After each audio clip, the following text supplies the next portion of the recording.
ಎಲ್ಲ ಮುಸಲ್ಮಾನರು ಒಂದೇ ಆಗಿದ್ದರೆ ಮುಸ್ಲಿಂ ರಾಜನನ್ನು ವಿರೋಧಿಸಿ ಪಠಾಣ ರಾಜರು ಶಿವಾಜಿ ಹತ್ರ ಬರ್ತಾ ಇರಲಿಲ್ಲ. ಶಿವಾಜಿ ಮುಸ್ಲಿಂ ವಿರೋಧಿಯಾಗಿದ್ದರೆ ಅಥವಾ ಒಂದು ಹಿಂದೂ ಧರ್ಮದ ಆಧಾರದಲ್ಲಿನೇ ರಾಜ್ಯವನ್ನು ಕಟ್ಟಬೇಕಂತ ಹೊರಟಿದ್ರೆ ಮುಸ್ಲಿಂ ಯೋಧರನ್ನು ಸೈನ್ಯಕ್ಕೆ ಸೇರಿಸಿಕೊಳ್ತಾ ಇರಲಿಲ್ಲ. ಶಿವಾಜಿ ಹಿಂದೂ ಸಾಮ್ರಾಜ್ಯವನ್ನು ಕಟ್ಟೋದಕ್ಕೆ ಹೊರಟಿದ್ದ ಅಂತನ್ನೋದಾಗಿದ್ದರೆ ಶಿವಾಜಿಯ ಸೈನ್ಯದಲ್ಲಿ ಬರೀ ಹಿಂದೂಗಳೇ ಇರಬೇಕಾಗಿತ್ತು. ಔರಂಗಜೇಬ್ ಮುಸ್ಲಿಂ ಸಾಮ್ರಾಜ್ಯ ಕಟ್ಟಕ್ಕೆ ಹೊಂಟಿದ್ದಾನೆ ಅಂತಂದರೆ ಔರಂಗಜೇಬನ ಸೈನ್ಯದಲ್ಲಿ ಬರೀ ಮುಸಲ್ಮಾನರೇ ಇರಬೇಕಾಗಿತ್ತು. ಶಿವಾಜಿ ಸ್ವತಃ ಒಬ್ಬ ಮರಾಠನಾಗಿದ್ದ, ಆದರೆ ಒಬ್ಬ ಮರಾಠ ರಾಜನ ವಿರುದ್ಧ ಮರಾಠಿ ಸೈನಿಕರು ಔರಂಗಜೇಬನ ಪರವಾಗಿ ಯುದ್ಧ ಮಾಡ್ತಾ ಇದ್ರು. ಬಹಳ ಸ್ಪಷ್ಟವಾಗಿ ಹೇಳ್ತಾನೆ ಶಿವಾಜಿ, ಕುರಾನ್ ಅದು ದೇವವಾಣಿ, ಅದೊಂದು ಧಾರ್ಮಿಕ ಗ್ರಂಥ, ಅದನ್ನು ನಮ್ಮ ಸೈನಿಕರು ಗೌರವಿಸಬೇಕು ಎನ್ನುವಂತಹ ಮಾತನ್ನು ಹೇಳ್ತಾನೆ. ಸ್ನೇಹಿತರೆ, ಸಂಗಾತಿಗಳೇ, ಬಂಧುಗಳೇ, ಶಿವಾಜಿ, ಛತ್ರಪತಿ ಶಿವಾಜಿ ನಿಜಕ್ಕೂ ಮುಸ್ಲಿಮರ ವಿರೋಧಿಯಾಗಿದ್ದನ? ಇವತ್ತು ಈ ವಿಷಯ ಕುರಿತು ನಾವು ಇವತ್ತು ಚರ್ಚೆ ಮಾಡೋಣ. ಅಭಿಮಾನ ಅನ್ನುವಂತಹದ್ದು ಅದು ಯಾರೇ ಬಗ್ಗೆ ಆಗಲಿ ಡಿ ಜೆ ಹಾಕ್ಕೊಂಡು ಅವ್ರ ಫೋಟೋ ಮುಂದೆ ಡಿ ಜೆ ಹಾಕ್ಕೊಂಡು ಕುಣಿಯೋದು ಮುಖಾಂತರ ತೋರಿಸುವಂತಹ ಸಂಗತಿ ಅಲ್ಲ. ಅದರಲ್ಲಿ ಕೂಡ ಯಾರದೋ ಮೆರವಣಿಗೆಗೆ ಇನ್ಯಾವುದೋ ಸಂಬಂಧವಿಲ್ಲದ ಹಾಡುಗಳನ್ನು ಹಾಕ್ಕೊಂಡು ಇನ್ಯಾವುದೋ ಜಾಗದಲ್ಲಿ ಬಂದ ತಕ್ಷಣವೇ ಭಾವಾವೇಶದಿಂದ ಕುಣಿಯುವಂಥದ್ದೇನಿದೆಯಲ್ಲ, ಅದು ಗೌರವವನ್ನು ತೋರಿಸುವಂತಹ ಕೆಲಸ ಆಗಿರೋದಿಲ್ಲ. ಅದರ ಹಿಂದೆ ಕೆಟ್ಟ ಹಿತಾಸಕ್ತಿಗಳು ಕೂಡ ಇರ್ತವೆ ಎನ್ನುವಂಥದ್ದನ್ನು ಅನಿವಾರ್ಯವಾದ ಒಂದು ಲೈನನ್ನು ಸೇರಿಸಿ ನಾನು ಈ ವಿಷಯವನ್ನು ಚರ್ಚೆ ಮಾಡ್ತಾ ಇದ್ದೇನೆ. ನಿಜಕ್ಕೂ ಶಿವಾಜಿ ಮುಸ್ಲಿಂ ವಿರೋಧಿಯಾಗಿದ್ದನ? ಚರ್ಚೆ ಮಾಡೋಣ. ಶಿವಾಜಿ ಹುಟ್ಟಿದ್ದು 1630ರಲ್ಲಿ. 1631 ತಕ್ಷಣ ನನಗೆ ಕೆಲವು ಚರಿತ್ರೆಯ ಘಟನೆಗಳನ್ನು ಹೇಳಬೇಕು. ನಾನು ಹೇಳ್ತೇನೆ. 1600ರಲ್ಲಿನೇ ಭಾರತ ದೇಶಕ್ಕೆ ಈಸ್ಟ್ ಇಂಡಿಯಾ ಕಂಪನಿ ಪ್ರವೇಶ ಮಾಡ್ತದೆ. ಅಂದರೆ ಶಿವಾಜಿ ಹುಟ್ಟುವ ಹೊತ್ತಿಗೆ ಭಾರತಕ್ಕೆ ಆಗಲೇ ಈಸ್ಟ್ ಇಂಡಿಯಾ ಕಂಪನಿ ಬಂದು 30 ವರ್ಷಗಳಾಗಿದ್ದವು. ಶಿವಾಜಿ ಹುಟ್ಟುವ ಹೊತ್ತಿಗೆ ಮೊಘಲ್ ಸಾಮ್ರಾಜ್ಯ ಆಲ್ಮೋಸ್ಟ್ ಅವನತಿಯ ಹಂತದಲ್ಲಿತ್ತು. ಮೊಘಲ್ ಸಾಮ್ರಾಜ್ಯ ಬಹುತೇಕ ಹಂತದಲ್ಲಿತ್ತು, ಅವನತಿಯ ಹಂತದಲ್ಲಿತ್ತು. ಶಿವಾಜಿ ಹುಟ್ಟುವ ಹೊತ್ತಿಗೆ ಮೊಘಲರ ವಿರುದ್ಧವಾಗಿ ದಕ್ಷಿಣ ಭಾರತದಲ್ಲಿ ಅನೇಕ ಸಂಸ್ಥಾನಗಳು ಹುಟ್ಟುಕೊಂಡಿದ್ದವು. ಆ ಸಂಸ್ಥಾನಗಳನ್ನು ಹುಟ್ಟು ಹಾಕಿದವರು ಮೊಘಲ್ ಔರಂಗಜೇಬನ ವಿರುದ್ಧವಾಗಿ ಹೋರಾಟ ಮಾಡಿದವರು ಮುಸಲ್ಮಾನ್ ಸಂಸ್ಥಾನಗಳೇ ಆಗಿದ್ದವು. ಬೀದರ್, ಬಿಜಾಪುರ್, ಅಹಮದಾಬಾದ್, ಅಹಮದ್ನಗರ, ಗೋಲ್ಕೊಂಡ ಇವು ಎಲ್ಲವೂ ಕೂಡ ಶಾಹಿ ಮನೆತನಗಳು ಅಂತ ನಾವು ಕರಿತೀವಿ. ಈ ಶಾಹಿ ಮನೆತನಗಳು ಮುಸ್ಲಿಂ ಸಾಮ್ರಾಜ್ಯ ಎನ್ನಲಾಗುವ ಔರಂಗಜೇಬನ ಅಥವಾ ಮೊಘಲ್ ಸಾಮ್ರಾಜ್ಯಕ್ಕೆ ವಿರೋಧವಾಗಿ ದಕ್ಷಿಣ ಭಾರತದಲ್ಲಿ ಇವು ಕಂಡುಕೊಂಡಿದ್ದವು. ಶಿವಾಜಿ ಹುಟ್ಟಿದ್ದು ಇಂಥ ಕಾಲಘಟ್ಟದಲ್ಲಿ. ಶಿವಾಜಿಯ ತಂದೆ ಶಾಹಜಿ ಬಿಜಾಪುರದ ಆದಿಲ್ ಶಾಹಿಗಳ ಕೈ ಕೆಳಗೆ ಕೆಲಸ ಮಾಡುವಂತಹ ಒಬ್ಬ ಸರ್ದಾರನಾಗಿದ್ದ. ಶಾಹಜಿ ಮಾತ್ರ ಅಲ್ಲ, ಶಾಹಜಿಯ ಮಾವ ಕೂಡ ಅಹಮದ್ ನಗರದ ನವಾಬರ ಅಧೀನದೊಳಗೆ, ನಿಜಾಮರ ಅಧೀನದೊಳಗೆ ಕೆಲಸ ಮಾಡ್ತಾ ಇದ್ದ ಒಬ್ಬ ಮನ್ಸುಬ್ದಾರನಾಗಿ ಮಹಾರಾಷ್ಟ್ರ ಪ್ರಾಂತವನ್ನು ತನ್ನ ಆಳ್ತಾ ಇದ್ದ ಯಾರು? ಶಿವಾಜಿಯ ತಂದೆ ಶಾಹಜಿಯ ಮಾವ. ಅಷ್ಟೊತ್ತಿಗಾಗಲೇ ಶಿವಾಜಿಯ ತಂದೆ ಶಾಹಜಿಯ ಮಾವ ಇವರೆಲ್ಲರೂ ಕೂಡ ಮುಸ್ಲಿಂ ದೊರೆಗಳ ಅಧೀನದಲ್ಲಿ ಕಾರ್ಯವೆಸಗುವ ಒಬ್ಬ ಸುಬೇದಾರರಾಗಿದ್ದರು, ಸರ್ದಾರರಾಗಿದ್ದರು ಅನ್ನುವಂಥದ್ದನ್ನು ಕೂಡ ನಾವು ಗಮನಿಸಬೇಕು. ಈ ಎಲ್ಲ ಹಿನ್ನೆಲೆ ಇರತಕ್ಕಂಥ ಶಿವಾಜಿಗೆ ಅನಿಸಿರಬೇಕು, ನಾನು ಕೂಡ ಒಂದು ಸ್ವತಂತ್ರ ಒಂದು ರಾಜ್ಯವನ್ನು ಸ್ಥಾಪನೆ ಮಾಡಬೇಕು, ನಾನು ಕೂಡ ದೊರೆ ಆಗಬೇಕು ಅಂಥೇಳಿ ಆತನಿಗೆ ಅನಿಸಿರೋದರಲ್ಲಿ ಬಹುಶಃ ಯಾವ ಆಶ್ಚರ್ಯವೂ ಇಲ್ಲ. ಅದನ್ನು ಅಭಿನಂದಿಸುವಂಥದ್ದೇ. ಯಾಕಂದರೆ ಆ ಕಾಲಘಟ್ಟದ ನಿಜವಾದ ಯೋಧರ ಕನಸುಗಳು ನಾನು ಕೂಡ ಒಬ್ಬ ರಾಜನಾಗಬೇಕು ಎನ್ನುವಂಥದ್ದು ಇದ್ದೇ ಇರ್ತದೆ. ಶಿವಾಜಿ ಇಂತಹದ್ದೊಂದು ಮಹತ್ವಾಕಾಂಕ್ಷೆಯಿಂದ ರಾಜ್ಯವನ್ನು ಕಟ್ಟುವಂತಹ ಪ್ರಯತ್ನವನ್ನು ಮಾಡ್ತಾನೆ. ಒಬ್ಬ ಮಹತ್ವಾಕಾಂಕ್ಷಿಯಾಗಿರುವಂತಹ ಶಿವಾಜಿ ತನ್ನ 16ನೇ ವಯಸ್ಸಿನಲ್ಲಿನೇ ಆದಿಲ್ ಶಾಹಿಗಳ ವಶದಲ್ಲಿರ್ತಕ್ಕಂಥ ಒಂದು ಕೋಟೆಯನ್ನು ಗೆಲ್ತಾನೆ. ಈ ಬಗೆಯ ಒಂದು ಗೆಲುವು 16ನೇ ವಯಸ್ಸು 18ನೇ ವಯಸ್ಸಿನಲ್ಲಿನೇ ಶಿವಾಜಿ ಒಂದು ಸೈನಿಕ ಕಾರ್ಯಾಚರಣೆಗಳ ಮುಖಾಂತರವಾಗಿ ತನ್ನದೇ ಆಗಿರುವಂತಹ ರಾಜ್ಯವನ್ನು ಕಟ್ಟುವಂತಹ ಪ್ರಯತ್ನವನ್ನು ಮಾಡ್ತಾನೆ. ಸ್ನೇಹಿತರೆ, ನಾನು ಇವತ್ತು ಶಿವಾಜಿ ಕಟ್ಟಿರ್ತಕ್ಕಂಥ ಒಂದು ಸಾಮ್ರಾಜ್ಯದ ಬಗ್ಗೆ ಒಂದು ರಾಜಕೀಯ ವಿವರಗಳನ್ನು ಕೊಡೋದಕ್ಕೆ ನಾನು ಹೋಗ್ತಾ ಇಲ್ಲ. ನನ್ನ ಕೇಂದ್ರ ಸಂಗತಿ ಶಿವಾಜಿಯನ್ನು ನಾವು ಯಾಕೆ ಗೌರವಿಸಬೇಕು, ಶಿವಾಜಿ ಯಾಕೆ ಚರಿತ್ರೆಯಲ್ಲಿ ಮುಖ್ಯ ಆಗ್ತಾನೆ, ಮತ್ತು ನಿಜಕ್ಕೂ ಶಿವಾಜಿ ಮುಸ್ಲಿಂ ವಿರೋಧಿ ಆಗಿದ್ದನ ಅನ್ನುವಂಥದ್ರ ಬಗ್ಗೆ ನಾನಿವತ್ತು ನಿಮ್ಮ ಎದುರಿಗೆ ಒಂದು ಪ್ರಸ್ತಾಪವನ್ನು ಮಾಡೋಕ್ಕೆ ಹೋಗ್ತೇನೆ. ಮೊದಲಿಗೆ ಕೆಲ ಸಂಗತಿಗಳನ್ನು ನಾನು ಹೇಳಬೇಕು. ಯಾವುದು ಅಂತಂದರೆ, ಶಿವಾಜಿಯನ್ನು ನಾವು ಯಾಕೆ ಗೌರವಿಸಬೇಕು, ಶಿವಾಜಿಯನ್ನು ಚರಿತ್ರೆ ಯಾವ ಕಾರಣಕ್ಕೆ ನೆನಪಿನಲ್ಲಿ ಇಟ್ಕೊಂಡಿದೆ. ಶಿವಾಜಿಯನ್ನು ಚರಿತ್ರೆ ನೆನಪಿನಲ್ಲಿ ಇಟ್ಕೊಂಡಿರುವಂಥದ್ದು ಆತ ಯಾರದೋ ವಿರೋಧಿಯಾಗಿದ್ದ ಅನ್ನುವಂತಹ ಕಾರಣಕ್ಕಾಗಿ ಅಲ್ಲ, ಯಾವುದೋ ಧರ್ಮವನ್ನು ದ್ವೇಷ ಮಾಡ್ತಿದ್ದ ಅನ್ನೋ ಕಾರಣಕ್ಕಾಗಿ ಅಲ್ಲ. ಅಸಲಿಗೆ ಶಿವಾಜಿ ಯಾವುದೇ ಧರ್ಮವನ್ನು ದ್ವೇಷವನ್ನು ಮಾಡಲಿಲ್ಲ, ಯಾವುದೇ ಧರ್ಮವನ್ನು ಪ್ರಚಾರ ಮಾಡುವಂತಹ ಕೆಲಸವನ್ನು ಮಾಡಲಿಲ್ಲ. ಆತ ಧರ್ಮ ಸಾಮ್ರಾಜ್ಯವನ್ನು ಕಟ್ಟೋದಕ್ಕೆ ಹೊರಟಿರಲಿಲ್ಲ, ಕಲ್ಯಾಣ ಸಾಮ್ರಾಜ್ಯವನ್ನು ಕಟ್ಟೋದಕ್ಕೆ ಹೊರಟಿದ್ದ. ಅದು ಸ್ವರಾಜ್ಯ ಅಲ್ಲ, ಸುರಾಜ್ಯವನ್ನು ಕಟ್ಟೋದಕ್ಕೆ ಹೊರಟಿರ್ತಕ್ಕಂಥ ಒಬ್ಬ ಕನಸುಗಾರನಾಗಿದ್ದ ಶಿವಾಜಿ. ರೈತರ ಬಗ್ಗೆ ನಾನು ಹೇಳ್ತೇನೆ. ಶಿವಾಜಿ ಅದೆಷ್ಟು ಯಾಕೆ ಚರಿತ್ರೆಯೊಳಗೆ ಒಬ್ಬ ಒಳ್ಳೆಯ ರಾಜನಾಗಿ ನೆನಪಿನಲ್ಲಿಟ್ಟಿದ್ದ ಇದ್ದಾನೆ ಅಂತಂದರೆ, ಶಿವಾಜಿ ರೈತರ ಪರವಾಗಿದ್ದ, ಶಿವಾಜಿ ರೈತರ ಪೋಷಕನಾಗಿದ್ದ, ಹಿತಚಿಂತಕನಾಗಿದ್ದ. ರೈತರು ಆತನನ್ನು ತಮ್ಮ ಆರಾಧ್ಯ ದೈವ ಅನ್ನುವಂಥ ಮಟ್ಟಕ್ಕೆ ಗೌರವಿಸ್ತಾ ಇದ್ದರು. ಯಾಕೆ ಅಂತಂದರೆ, ಶಿವಾಜಿ ತೆರಿಗೆ ನೀತಿಗಳಲ್ಲಿ ಅಂತಹ ಗಮನಾರ್ಹವಾಗಿರುವಂತಹ ಸುಧಾರಣೆಗಳನ್ನು ಮಾಡಿದ್ದ.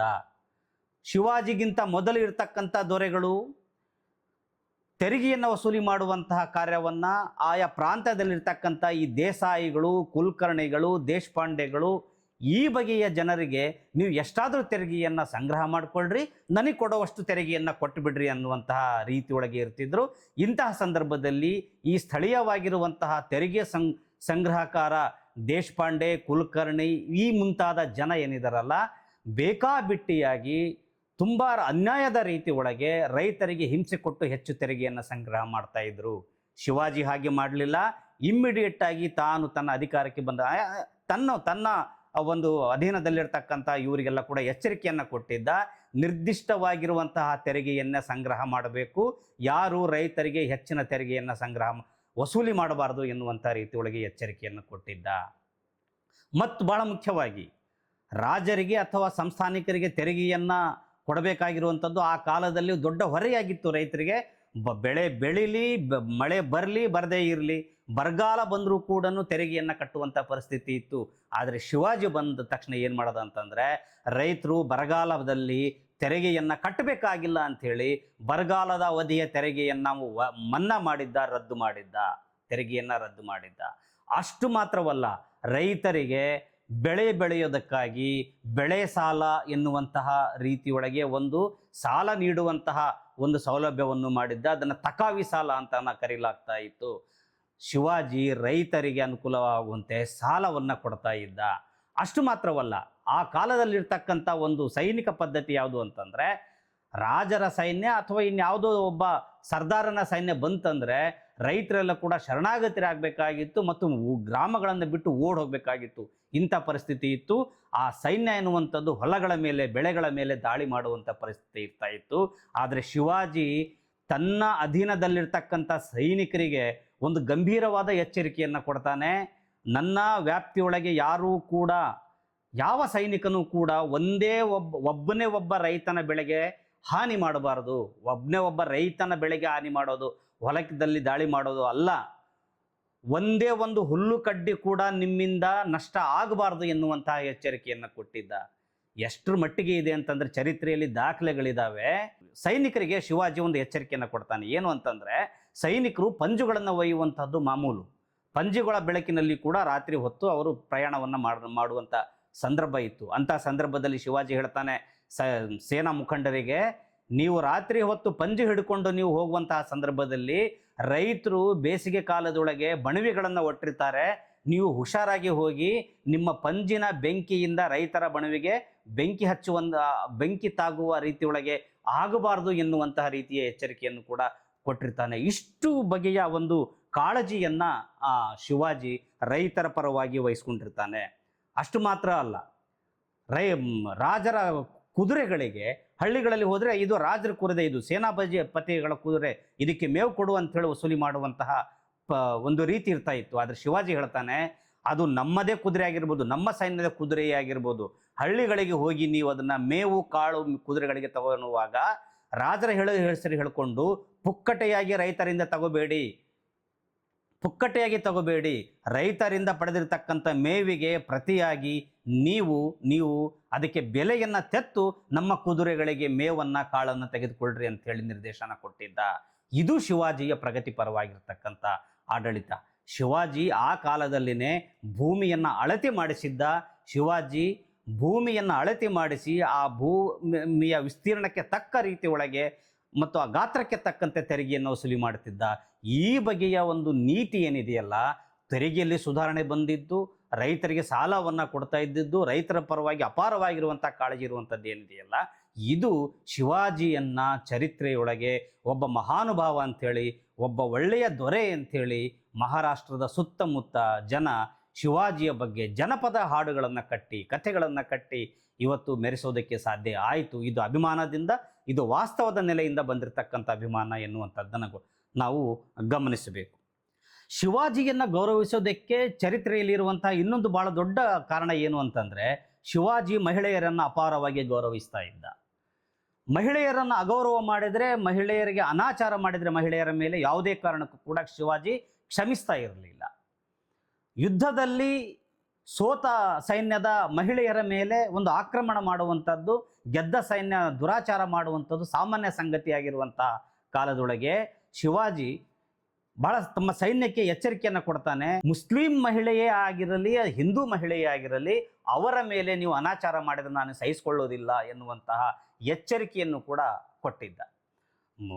ಬಹಳ ವಿಶೇಷವಾಗಿ ಒಂದು 3 ಸಂಗತಿಗಳನ್ನು ನಾನು ಕೊಡ್ತೇನೆ ಇಲ್ಲಿ. ಮಹಿಳೆಯರ ಬಗ್ಗೆ ಶಿವಾಜಿಗೆ ಎಷ್ಟು ಕಾಳಜಿ ಇತ್ತು ಮತ್ತು ಆತ ಯಾವ ರೀತಿ ನಡ್ಕೊಳ್ತಾ ಇದ್ದ ಅಂಥೇಳಿ. ಒಂದು ಸಂದರ್ಭ ಬರ್ತದೆ.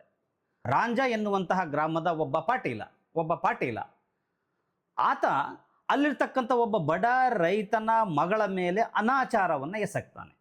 ಬಡ ರೈತನ ಮಗಳ ಮೇಲೆ ಆ ಊರಿನ ಪಾಟೀಲ ಅನಾಚಾರವನ್ನು ಎಸಗ್ತಾನೆ. ಶಿವಾಜಿಗೆ ಇದು ಸುದ್ದಿ ಗೊತ್ತಾಗ್ತದೆ. ಆತನನ್ನು ಹೆಡೆಮುರಿ ಕಟ್ಟಿ ಎಳ್ಕೊಂಡು ಬರಲಾಗ್ತದೆ. ಎಳ್ಕೊಂಡು ಬಂದು ಆತನಿಗೆ ಯಾವ ರೀತಿಯೊಳಗೆ ಶಿಕ್ಷೆ ಕೊಡ್ತಾನೆ ಅಂತಂದರೆ, ನಾನು ಈ ರಾಂಜಾದ ಪಾಟೀಲನ ಕಥೆಯನ್ನು ನಾನು ಮತ್ತೆ ಇದು ಮುಂದೆ ನಾನು ಹೇಳಲಿದ್ದೇನೆ. ಆತ ಯಾವ ರೀತಿ ನಡ್ಕಂಡ ಅಂಥೇಳಿ ನಾನು ಅದನ್ನು ಬೇರೆ ಕಾಂಟೆಕ್ಸ್ನಲ್ಲಿ ನಾನು ಅದರ ವಿವರವಾಗಿ ಹೇಳ್ತೇನೆ. ಆ ಮಹಿಳೆಯರ ಮೇಲೆ ಅನಾಚಾರ ಮಾಡಿದ್ದಕ್ಕಾಗಿ ರಾಂಜಾದ ಪಾಟೀಲನ್ನು ಶಿವಾಜಿ ಕೈ ಕಾಲು ಕತ್ತರಿಸಿ ಜೈಲಿಗೆ ಬಿಸಾಕಿರ್ತಾನೆ. ಇದು ಶಿವಾಜಿ ಅಂತಂದರೆ ಮಹಿಳೆಯರ ಮೇಲಿದ್ದ ಗೌರವಕ್ಕಾಗಿ. ಇನ್ನೊಂದು ಘಟನೆ ಹೇಳ್ತೇನೆ. ಬೆಳವಡಿ ಮಲ್ಲಮ್ಮನ ಒಂದು ಸಂಸ್ಥಾನದ ಮೇಲೆ, ಬೆಳವಡಿಯ ಮೇಲೆ ಶಿವಾಜಿಯ ಸೈನ್ಯ ದಾಳಿ ಮಾಡ್ತಾ ಇರುವಂಥದ್ದು ಏನಿದೆಯಲ್ಲ, ಅದು ಕರ್ನಾಟಕದ ಚರಿತ್ರೆ ಗೊತ್ತಿರ್ತಕ್ಕಂಥ ಎಲ್ಲರಿಗೂ ಕೂಡ ಗೊತ್ತಿರುವಂತಹ ಸಂಗತಿ. ಆ ದಾಳಿ ಮಾಡಿರ್ತಕ್ಕಂಥ ಒಂದು ಸೈನ್ಯದ ಒಂದು ನಾಯಕತ್ವವನ್ನು ಸಾಕೂಜಿ ಗಾಯಕ್ವಾಡ ಎನ್ನುವಂಥವನು ವಹಿಸ್ಕೊಂಡಿರ್ತಾನೆ. ಭಾಳ ಧೀರೋದಾತ್ತವಾಗಿ ನಮ್ಮ ಬೆಳವಡಿ ಸಂಸ್ಥಾನದವನ್ನು ಮಲ್ಲಮ್ಮ ಅದನ್ನು ಆ ಸೈನ್ಯವನ್ನು ಮುಖಾಮುಖಿಯಾಗಿ ಕೋಟೆಯನ್ನು ರಕ್ಷಣೆ ಮಾಡ್ಕೊಳ್ತಾರೆ. 27 ದಿನ ಮಲ್ಲಮ್ಮ ಕೋಟೆಯನ್ನು ರಕ್ಷಣೆ ಮಾಡ್ಕೊಳ್ತಾರೆ. ಕೊನೆಗೆ ಅದನ್ನು ಸೋತು ಹೋಗ್ತಾರೆ. ಆ ಕೋಟೆಯ ಮೇಲೆ ದಾಳಿ ಆಗ್ತದೆ ಶಿವಾಜಿಯ ಸೈನ್ಯದಿಂದ, ಇತ್ಯಾದಿ ಅದೇ ಅನೇಕ ಸಂಗತಿಗಳಿದ್ದಾವೆ. ಆದರೆ ಆ ಸಾಕೂಜಿ ಗಾಯಕ್ವಾಡ ಎನ್ನುವಂತಹ ಸೇನಾಪತಿ ಏನಿದನಲ್ಲ, ಈತ ಮಲ್ಲಮ್ಮನ ಮೇಲೆ ಒಂದು ಕೆಟ್ಟ ರೀತಿಯಾಗಿ ನಡ್ಕೊಳ್ತಾನೆ. ಶಿವಾಜಿಗೆ ಈ ವಿಷಯ ತಿಳಿತದೆ. ಶಿವಾಜಿಗೆ ಈ ವಿಷಯ ತಿಳಿದ ನಂತರ ತನಗೆ ಗೆಲುವನ್ನು ತಂದು ಕೊಟ್ಟಿದ್ದಾನೆ ಅನ್ನುವಂಥ ಕಾರಣಕ್ಕಾಗಿ ಆತನಿಗೆ ಶಹಬಾಷ್ಗಿರಿ ಕೊಡೋದಿಲ್ಲ ಶಿವಾಜಿ. ನೀನು ಆ ಹೆಣ್ಣು ಮಗಳ ಮೇಲೆ ಎಷ್ಟು ಕೆಟ್ಟದಾಗಿ ನಡ್ಕೊಂಡಿದ್ದೀಯಾ ಅಂತೇಳಿ ಅನ್ನುವಂಥ ಕಾರಣಕ್ಕಾಗಿ ಸಾಕೂಜಿ ಗಾಯಕ್ವಾಡನ ಕಣ್ಣು ಕಿತ್ತು ಜೈಲಿಗೆ ಹಾಕ್ತಾನೆ. ಇದು ಶಿವಾಜಿ. ಆ ನಂತರದೊಳಗೆ ಶಿವಾಜಿ ಮಲ್ಲಮ್ಮನ ಕ್ಷಮೆ ಕೇಳುವಂತಹದ್ದು ಅಥವಾ ಬೇರೆ ರೀತಿಯೊಳಗೆ ಗೌರವಿಸುವಂತಹ ಒಂದು ಪ್ರಸಂಗಗಳು ಕೂಡ ಇದೆ ಅನ್ನುವಂಥದ್ರ ಬಗ್ಗೆ ಒಂದು ಪ್ರಸ್ತಾಪಗಳಿದ್ದಾವೆ. ನಾನು ಆ ವಿವರಗಳಿಗೆ ಹೋಗೋದಿಲ್ಲ. ಇನ್ನೊಂದು ಘಟನೆ ಇದೆ.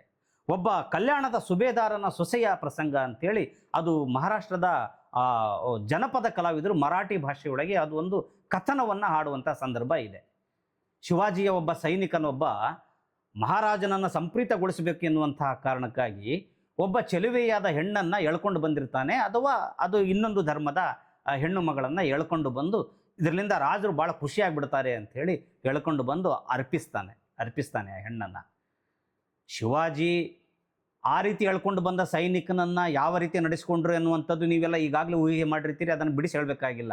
ಆದರೆ ಆ ಹೆಣ್ಣು ಮಗಳನ್ನು ನೋಡಿ ಆತ ಹೇಳ್ತಾನೆ, ನೀನು ಎಷ್ಟು ಚೆಲುವೆಯಾಗಿದ್ದೀ ಅಂತಂದರೆ, ಚಂದವಾಗಿದ್ದೀ ಅಂತಂದರೆ, ನಿನ್ನನ್ನು ನೋಡಿದರೆ ನನ್ನ ತಾಯಿ ನೆನಪಾಗ್ತಾಳೆ ಎನ್ನುವಂಥ ಮಾತನ್ನು ಹೇಳ್ತಾನೆ.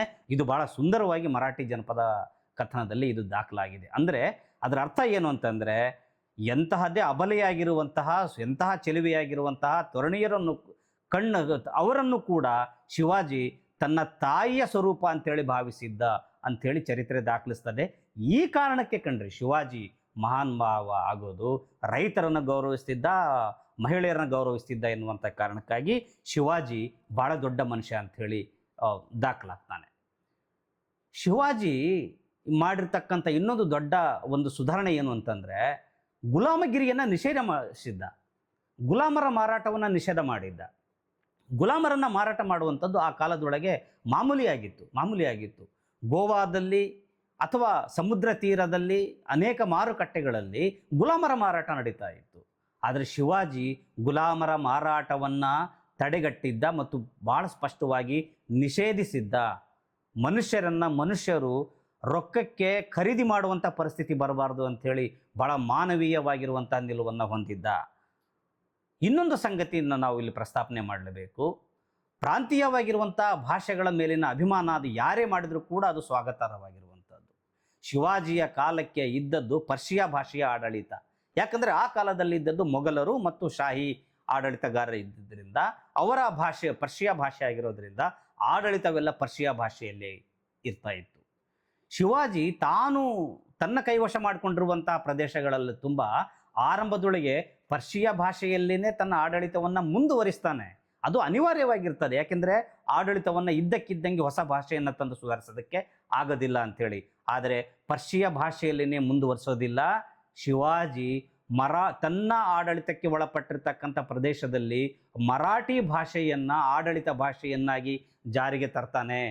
ಈ ಕಾರಣಕ್ಕಾಗಿ ಅಂತಂದರೆ ತನ್ನ ಮಾತೃಭಾಷೆಯನ್ನು, ತನ್ನ ಪ್ರದೇಶದ ಭಾಷೆಯನ್ನು ಗೌರವಿಸಿದ್ದ ಅನ್ನುವಂತಹ ಕಾರಣಕ್ಕಾಗಿ ಶಿವಾಜಿಯನ್ನು ನಾವು ಗೌರವಿಸಲೇಬೇಕು. ಕೇಂದ್ರ ಸಂಗತಿಗೆ ಬರ್ತೇನೆ. ಕೇಂದ್ರ ಸಂಗತಿ, ಶಿವಾಜಿ ಮುಸ್ಲಿಂ ವಿರೋಧಿಯಾಗಿದ್ದನ? ಖಂಡಿತವಾಗಿ ಕೂಡ ಚರಿತ್ರೆಯಲ್ಲಿ ಅದಕ್ಕೆ ಆಧಾರ ಇಲ್ಲ. ಶಿವಾಜಿ ಒಬ್ಬ ರಾಜನಾಗಿದ್ದ. ಶಿವಾಜಿ ರಾಜನಾಗಿದ್ದ ಕಾರಣಕ್ಕಾಗಿ ಇನ್ನೊಬ್ಬ ರಾಜನನ್ನು ವಿರೋಧಿಸ್ತಿದ್ದ, ಯುದ್ಧ ಮಾಡ್ತಿದ್ದ. ಶಿವಾಜಿ ತನ್ನ ಪ್ರಾಂತದಲ್ಲಿರ್ತಕ್ಕಂಥ ಹಿಂದೂ ಮಹಿಳೆಯರು ಎಷ್ಟು ಗೌರವಾರ್ಹರೋ ಮುಸ್ಲಿಂ ಮಹಿಳೆಯರು ಕೂಡ ಅಷ್ಟೇ ಗೌರವಾರ್ಹರು ಅಂಥೇಳಿ ಸೈನಿಕರಿಗೆ ಎಚ್ಚರಿಕೆಯನ್ನು ಕೊಟ್ಟಿದ್ದ. ಶಿವಾಜಿ ಕುರಾನನ್ನು ಗೌರವಿಸ್ತಿದ್ದ ಅಂಥೇಳಿ ಚರಿತ್ರೆಯಲ್ಲಿ ದಾಖಲಾಗಿದೆ. ಭಾಳ ಸ್ಪಷ್ಟವಾಗಿ ಹೇಳ್ತಾನೆ ಶಿವಾಜಿ, ಕುರಾನ್ ಅದು ದೇವವಾಣಿ, ಅದು ಒಂದು ಧಾರ್ಮಿಕ ಗ್ರಂಥ, ಅದನ್ನು ನಮ್ಮ ಸೈನಿಕರು ಗೌರವಿಸಬೇಕು ಎನ್ನುವಂತಹ ಮಾತನ್ನು ಹೇಳ್ತಾನೆ. ಶಿವಾಜಿ ಮುಸ್ಲಿಂ ಮಹಿಳೆಯರನ್ನ ಅಗೌರವ ಮಾಡಲಿಲ್ಲ.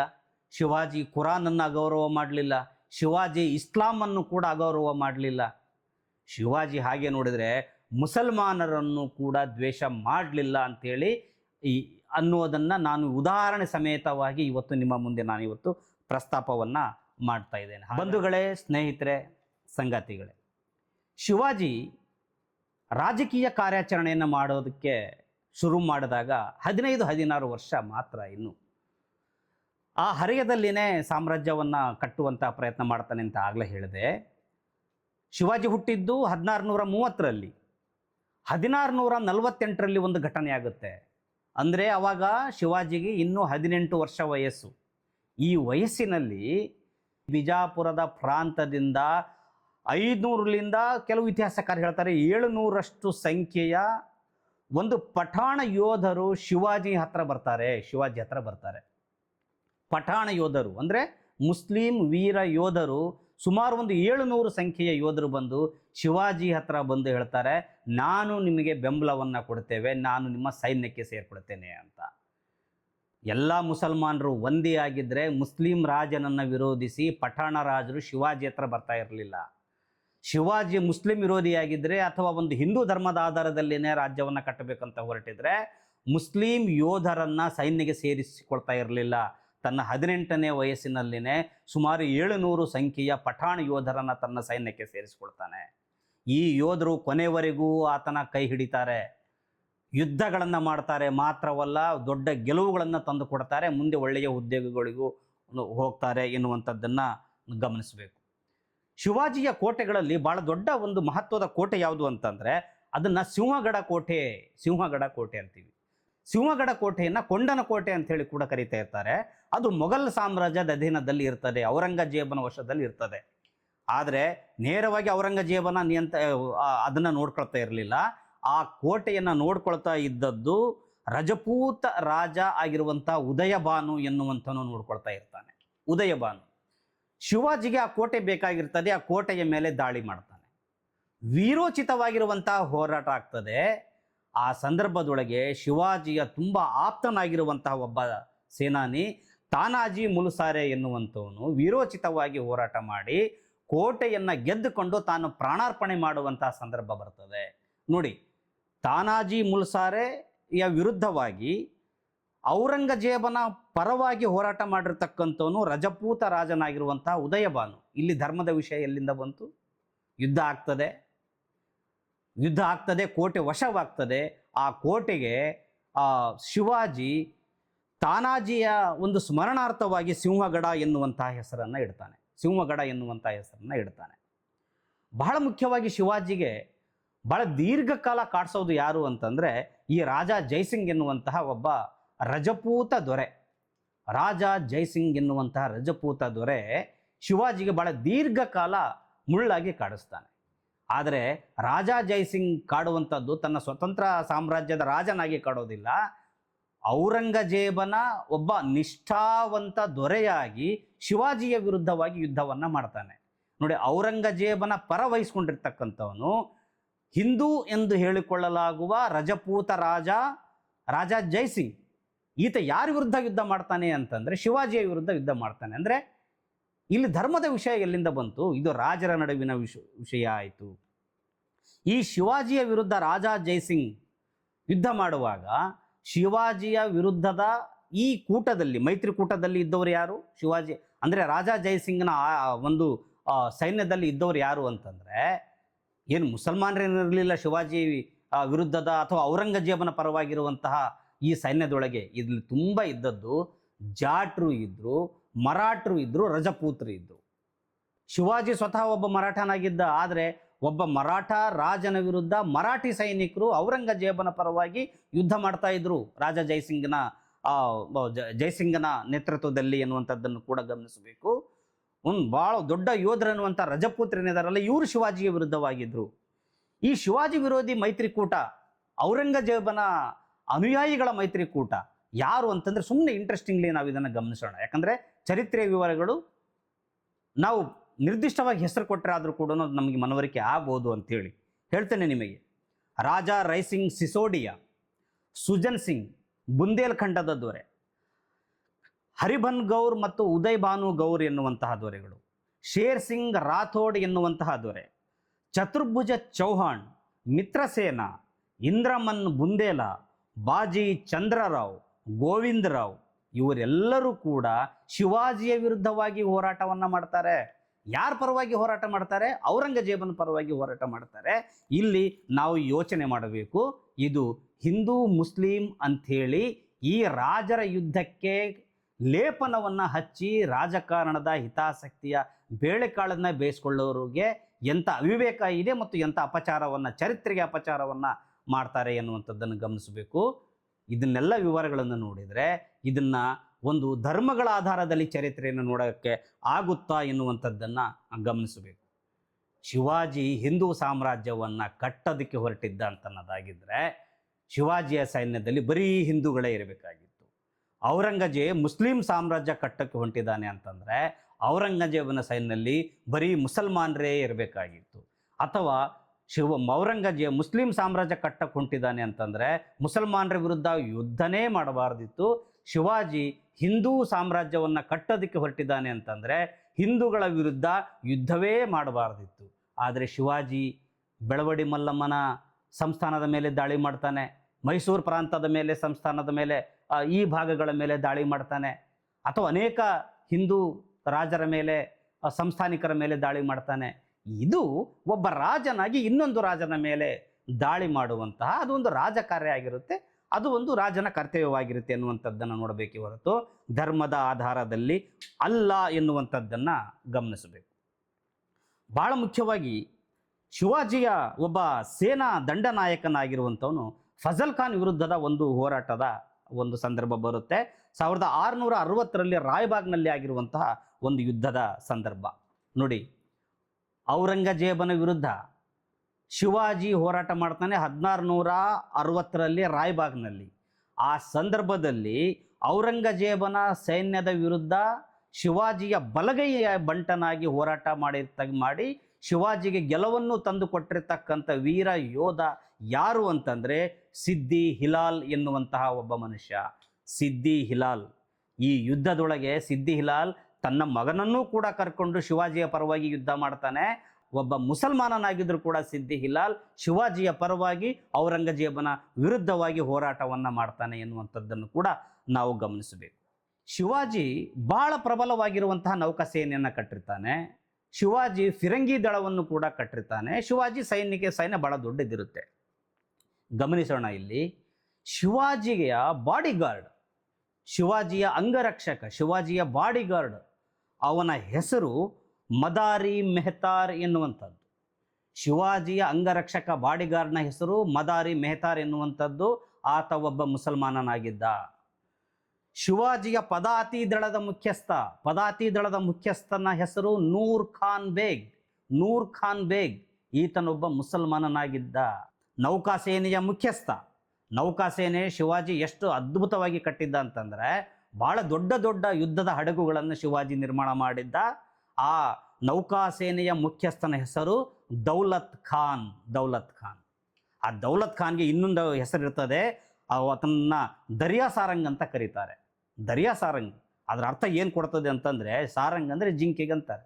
ಈ ನೆಲದ ಮೇಲೆ ಜಿಂಕೆ ಹೆಂಗೆ ಓಡಾಡ್ತದೋ ಹಾಗೆ ಈ ಸಮುದ್ರದ ಜಿಂಕೆಯ ಥರ ಈತ ದೌಲತ್ ಖಾನ್ ಆ ಹಡಗಿನ ಸೇನೆಯನ್ನು ಕಟ್ಕೊಂಡು ಅಷ್ಟು ವೀರೋಚಿತವಾಗಿದ್ದ ಅನ್ನುವಂಥ ಅರ್ಥವನ್ನು ಅದು ಕೊಡುತ್ತೆ. ದೌಲತ್ ಖಾನ್ ಶಿವಾಜಿಯ ನೌಕಾಪಡೆಯ ಮುಖ್ಯಸ್ಥನಾಗಿದ್ದ. ಬಹಳ ಮುಖ್ಯವಾಗಿ ಆ ಕಾಲದೊಳಗೆ ಬಲಿಷ್ಠ ರಾಜನ ಭಾಳ ಮುಖ್ಯ ವಿಭಾಗ ಯಾವುದು ಅಂತಂದರೆ ಫಿರಂಗಿ ದಳ. ಒಬ್ಬ ರಾಜನಿಗೆ ಯಾರು ಫಿರಂಗಿ ದಳ ಸ್ಟ್ರಾಂಗ್ ಇರುತ್ತೋ ಖಂಡಿತವಾಗಿ ಕೂಡ ಅವನಿಗೆ ಗೆಲುವು ಬರೋದಕ್ಕೆ ಸಾಧ್ಯ ಇರ್ತದೆ. ಹಾಗಾಗಿ ಫಿರಂಗಿ ದಳ ಬಹಳ ಮುಖ್ಯ. ಶಿವಾಜಿ ಮಹಾರಾಜನ ಫಿರಂಗಿ ದಳದ ಮುಖ್ಯಸ್ಥನ ಹೆಸರು ಇಬ್ರಾಹಿಂ ಖಾನ್. ಮುಸಲ್ಮಾನ ಅನ್ನುವಂತಹ ಕಾರಣದಲ್ಲಿ ಮುಖ್ಯ ಆಗ್ತದ ಅಥವಾ ವೀರ ಎನ್ನುವಂತಹ ಕಾರಣಕ್ಕಾಗಿ ಮುಖ್ಯ ಆಗ್ತದ. ಶಿವಾಜಿ ಮುಸ್ಲಿಂ ವಿರೋಧಿಯೇ ಆಗಿದ್ದಿದ್ದರೆ ತನ್ನ ಪದಾತಿ ದಳದ ಮುಖ್ಯಸ್ಥನನ್ನು, ನೌಕಾದಳದ ಮುಖ್ಯಸ್ಥನನ್ನು, ಫಿರಂಗಿ ದಳದ ಮುಖ್ಯಸ್ಥನನ್ನು, ಅಂಗರಕ್ಷಕನನ್ನು ಮುಸಲ್ಮಾನರನ್ನೇ ಯಾಕೆ ಇಟ್ಕೊಳ್ತಿದ್ದ ಎನ್ನುವಂಥದ್ದನ್ನು ಕೂಡ ನಮಗೆ ಕನಿಷ್ಠ ಸಾಮಾನ್ಯ ಜ್ಞಾನ, ಚರಿತ್ರೆಯ ಜ್ಞಾನ ಇದ್ದರೆ ನಮಗೆ ಅರ್ಥ ಆಗ್ತದೆ. ನಾನಿದನ್ನು ಕತೆ ಹೇಳ್ತಾ ಇಲ್ಲ, ಇದ್ರ ಕಲ್ಪನೆಯ ವಿಷಯ ಅಲ್ಲ. ಮರಾಠಿ ಭಾಷೆಯೊಳಗೆ, ಇಂಗ್ಲೀಷ್ ಭಾಷೆಯೊಳಗೆ ಸಾಕಷ್ಟು ಪುಸ್ತಕ ಇದ್ದಾವೆ. ಮರಾಠಿ ಭಾಷೆಯ ರಾಜವಾಡೆ, ಮರಾಠ ರಾಂಚ ಇತಿಹಾಸಾಚೆ ಸಾಧನ ಎನ್ನುವಂಥದ್ದಾಗಿ ರಾಜವಾಡೆಯವರು ಇದನ್ನು ಬರೀತಾರೆ. ಬಹಳ ಮುಖ್ಯವಾಗಿ ಒಂದು ಘಟನೆಯನ್ನು ಹೇಳ್ತೀನಿ ಸಂಗಾತಿಗಳೇ, ಸ್ನೇಹಿತರೆ, ಬಂಧುಗಳೇ. ಶಿವಾಜಿ ಎಷ್ಟು ಮುಖ್ಯನೋ ಮಹಾರಾಷ್ಟ್ರದ ಚರಿತ್ರೆಯೊಳಗೆ ತಾಯಿ ಭವಾನಿಯು ಕೂಡ ಅಷ್ಟೇ ಮುಖ್ಯ. ಜೈ ಭವಾನಿ ಜೈ ಶಿವಾಜಿ ಎನ್ನುವಂತಹ ಘೋಷಣೆ ಮಹಾರಾಷ್ಟ್ರದಲ್ಲಿ ಇದೆ, ಶಿವಾಜಿ ಅಭಿಮಾನಗಳಲ್ಲಿ ಇದೆ. ಭವಾನಿ ಬಹಳ ದೊಡ್ಡ ಆರಾಧ್ಯ ದೇವತೆ ಭವಾನಿ ಮಹಾರಾಷ್ಟ್ರದಲ್ಲಿ. ಆ ಭವಾನಿ ದೇವಸ್ಥಾನದ ಮೇಲೆ ಅಫಜಲ್ ಖಾನ್ ಎನ್ನುವಂತಹ ಔರಂಗಜೇಬನ ಒಬ್ಬ ಸೇನಾಪತಿ ದಾಳಿ ಮಾಡ್ತಾನೆ. ಇದನ್ನು ನೋಡಿದ ತಕ್ಷಣ ಏನು ಅನಿಸ್ತದೆ ನೋಡಿ, ಮುಸಲ್ಮಾನರಲ್ವಾ, ಆ ಕಾರಣಕ್ಕಾಗಿ ದೇವಸ್ಥಾನದ ಮೇಲೆ ದಾಳಿಯಾಗಿರೋದು ಸಹಜ. ಇವ್ರ ಉದ್ದೇಶನ ಇಷ್ಟು, ದೇವಸ್ಥಾನದ ಮೇಲೆ ದಾಳಿ ಮಾಡೋದು. ಯಾಕಂದರೆ ಅವನು ಅಫಜಲ್ ಖಾನ್ ಭವಾನಿ ದೇವಸ್ಥಾನದ ಮೇಲೆ ದಾಳಿ ಮಾಡದ. ಇಷ್ಟು ಸರಳ ತೀರ್ಮಾನಕ್ಕೆ ನಮ್ಮ ಮನಸ್ಸನ್ನು ಬಂದ್ಬಿಡಬೇಕು. ಈ ರೀತಿಯಾಗಿ ಇವತ್ತು ಮನಸ್ಸನ್ನು, ಜ್ಞಾನವನ್ನು, ವಿವೇಕವನ್ನು ಇವತ್ತು ಕೆಡಿಸಿ ಹಾಕಿದ್ದಾರೆ. ನಾನು ನಿಮಗೆ ವಿವರವನ್ನು ಕೊಡ್ತೇನೆ. ಅಫಜಲ್ ಖಾನ್ನ ನೇತೃತ್ವದೊಳಗೆ ಆ ತಂಡ ಇದ್ದದ್ದು ನಿಜ. ಆದರೆ ಭವಾನಿ ದೇವಸ್ಥಾನದ ಮೇಲೆ ದಾಳಿ ಮಾಡಿರ್ತಕ್ಕಂಥ ತಂಡದಲ್ಲಿದ್ದಂಥವ್ರು ಯಾರು ಅಂತಂದರೆ ಪಿಳಾಜಿ ಮೋಹಿತೆ, ಶಂಕರರಾವ್ ಜಿ ಮೋಹಿತೆ, ಕಲ್ಯಾಣರಾವ್ ಯಾದವ್, ನಾಯಕ್ ಜಿ ಸರಾಟೆ, ನಾಗೋಜಿ ಫಂಡರೆ, ಪ್ರತಾಪ್ ರಾವ್ ಮೋರೆ, ಜುಂಜರ್ ರಾವ್ ಘಾಟೆ, ಬಾಜಿ ಘೋರ್ಪಡೆ, ಸಂಭಾಜಿ ಭೋನ್ಸ್ಲೆ. ಈ ಎಲ್ಲ ಹೆಸರುಗಳನ್ನು ಹೇಳಿದರೆ ಈ ಹೆಸರುಗಳ ಆಧಾರದಲ್ಲಿ ಇವ್ರನ್ನ ಧರ್ಮವನ್ನು ಗುರುತಿಸಬೇಕಾ? ಭವಾನಿ ದೇವಸ್ಥಾನದ ಮೇಲೆ ದಾಳಿ ಮಾಡಿರ್ತಕ್ಕಂಥ ಮಹಾನುಭಾವರು ಇವರು. ಹಾಗಾದರೆ ಹಿಂದೂಗಳು ಭವಾನಿ ದೇವಸ್ಥಾನದ ಮೇಲೆ ದಾಳಿ ಮಾಡಿದರು ಅಂತ ಹೇಳೋದು ಸರಿನಾ?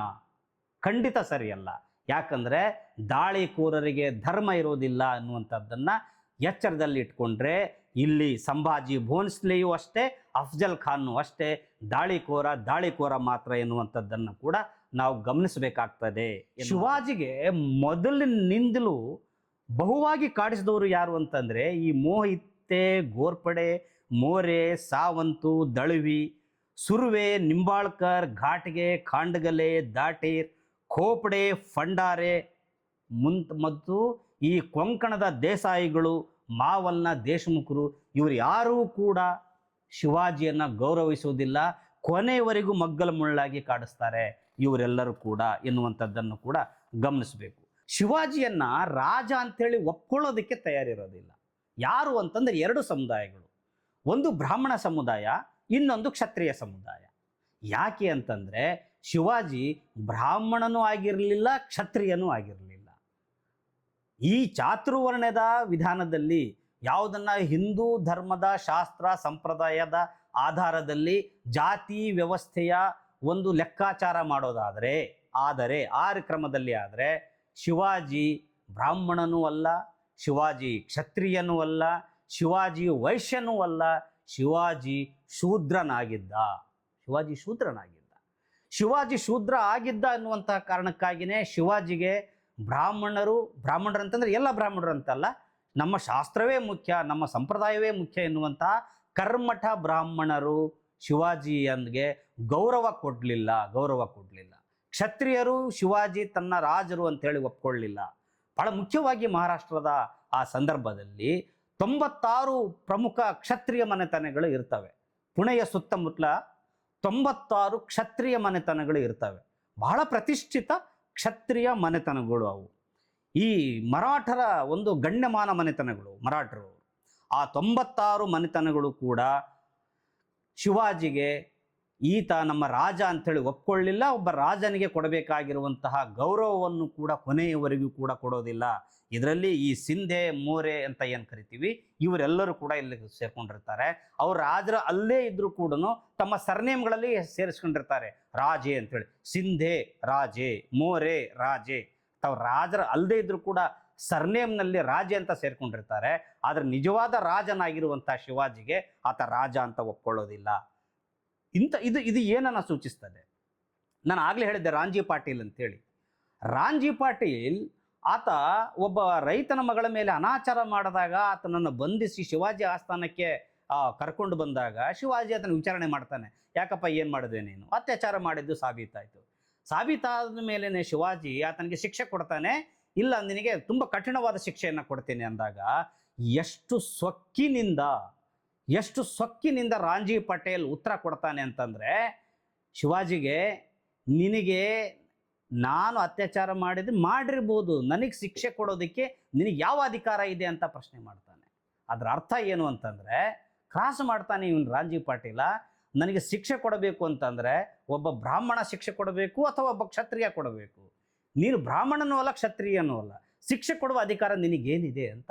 ಅಂದರೆ ಒಬ್ಬ ಶೂದ್ರನಾಗಿದ್ದವನು ರಾಜ ಆಗಿದ್ರೂ ಕೂಡ ಅತ್ಯಾಚಾರಿಗೂ ಕೂಡ ಶಿಕ್ಷೆ ಮಾಡುವ ಅಧಿಕಾರ ಇಲ್ಲ ಅಂತೇಳಿ ಹೇಳೋದಕ್ಕೆ ಇವನಿಗೆ ಎಷ್ಟು ಗರ್ವ ಬಂದಿರ್ತದೆ.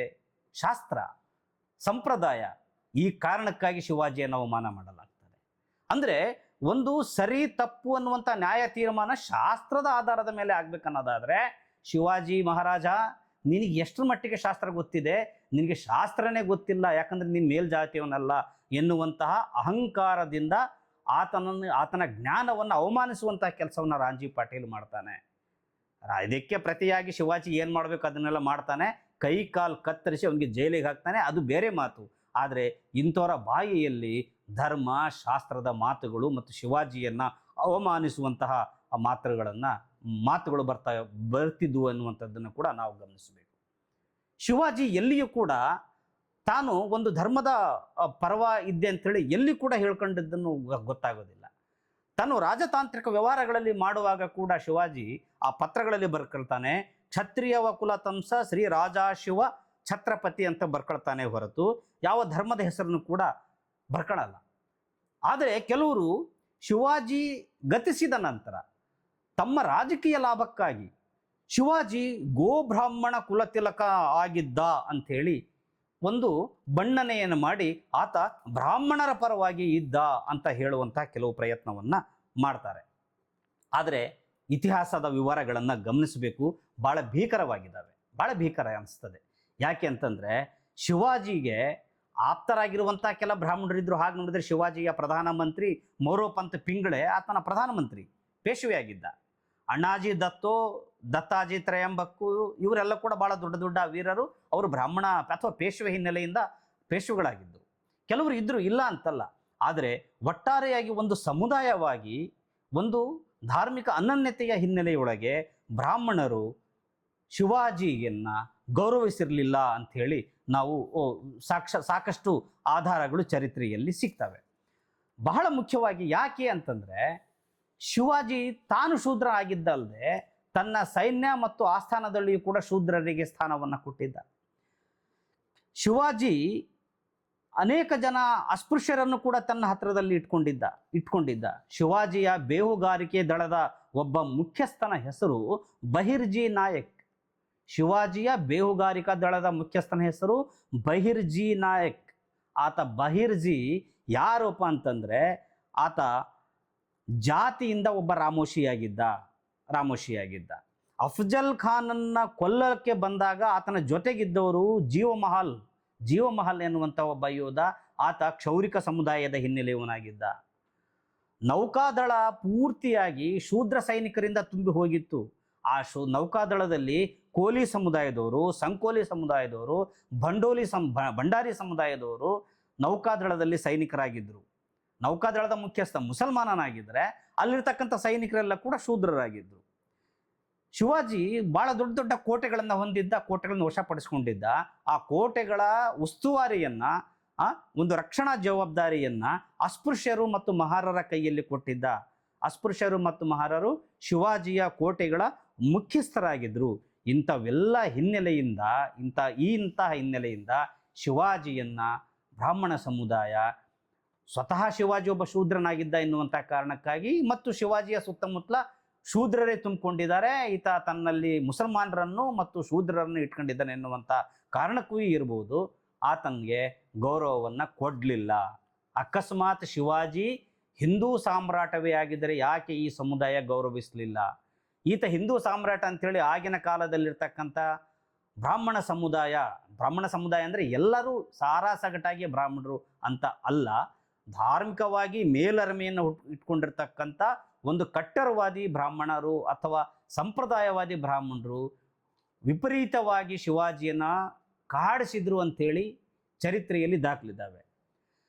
ಸ್ನೇಹಿತರೆ, ಕೊನೆಯ ಸಂಗತಿಯನ್ನು ನಾನು ಹೇಳಿ ನನ್ನ ಮಾತುಗಳನ್ನು ಮುಗಿಸುವ ಪ್ರಯತ್ನವನ್ನು ಮಾಡ್ತೇನೆ. ಅದು 1674 ಸಂದರ್ಭಕ್ಕೆ ಸಂಬಂಧಪಟ್ಟಂತಹ ವಿಚಾರ. ನಾನು ಇಲ್ಲಿ ಇಸ್ವಿ ಭಾಳ ಮುಖ್ಯ ಅಲ್ಲ. ಶಿವಾಜಿ ಯಾವುದೇ ರಾಜನ ಮಗನಾಗಿರಲಿಲ್ಲ. ಆಗಲೇ ಹೇಳಿದೆ, ಒಬ್ಬ ಸುಬೇದಾರನ ಮಗ ಆಗಿದ್ದ. ಅಂದರೆ ವಂಶಪಾರಂಪರ್ಯವಾಗಿ ಶಿವಾಜಿಗೆ ಒಂದು ರಾಜತನವನ್ನು ಸಿಕ್ಕಿರಲಿಲ್ಲ. ತಾನು ತನ್ನ ವೀರತತ್ವ, ತನ್ನ ಪರಾಕ್ರಮದಿಂದ ತಾನು ರಾಜ ಆಗಿದ್ದು. ಆದರೆ ರಾಜ ಆಗೋನಿಗೆ ಒಂದ್ಸಲ ಪಟ್ಟಾಭಿಷೇಕ ನಾನು ಮಾಡ್ಕೋಬೇಕು ಎನ್ನುವಂಥ ಆಸೆ ಇರುತ್ತಲ್ಲ. ಶಿವಾಜಿ ತಾನು ಪಟ್ಟಾಭಿಷೇಕ ಮಾಡ್ಕೋಬೇಕು ಅಂಥೇಳಿ ಪ್ರಯತ್ನ ಮಾಡಿದ. ಕಾಲ ಬೇಗ ಕೂಡಿ ಬರಲಿಲ್ಲ. ಮಾತ್ರ ಅಲ್ಲ, ಶಿವಾಜಿಗೆ ಪಟ್ಟಾಭಿಷೇಕ ಮಾಡಬೇಕು ಅಂತಂದರೆ ಅದಕ್ಕೊಂದು ಶಾಸ್ತ್ರ ಆಗಬೇಕು. ಆದರೆ ಶಿವಾಜಿಗೆ ಪಟ್ಟಾಭಿಷೇಕ ಮಾಡಿದಕ್ಕೆ ಯಾವ ಬ್ರಾಹ್ಮಣರು ಕೂಡ ಮುಂದೆ ಬರಲಿಲ್ಲ ಅನ್ನೋದಕ್ಕೆ ವಿವರಗಳಿದ್ದಾವೆ.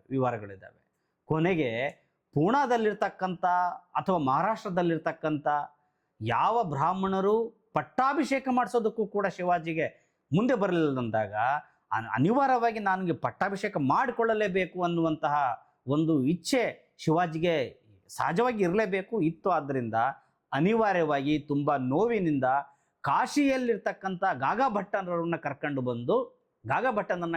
ಬಂದು ಪಟ್ಟಾಭಿಷೇಕದ ಉಸ್ತುವಾರಿಯನ್ನು ಕೊಡ್ತಾನೆ. ಹಾಗೆ ನೋಡಿದ್ರೆ ಗಾಗಾಭಟ್ಟನ ಮೂಲ ಕೂಡ ಮಹಾರಾಷ್ಟ್ರವೇ ಆಗಿರ್ತಾನೆ, ಆದರೆ ಕಾಶಿಯಲ್ಲಿ ಇರ್ತಾನೆ.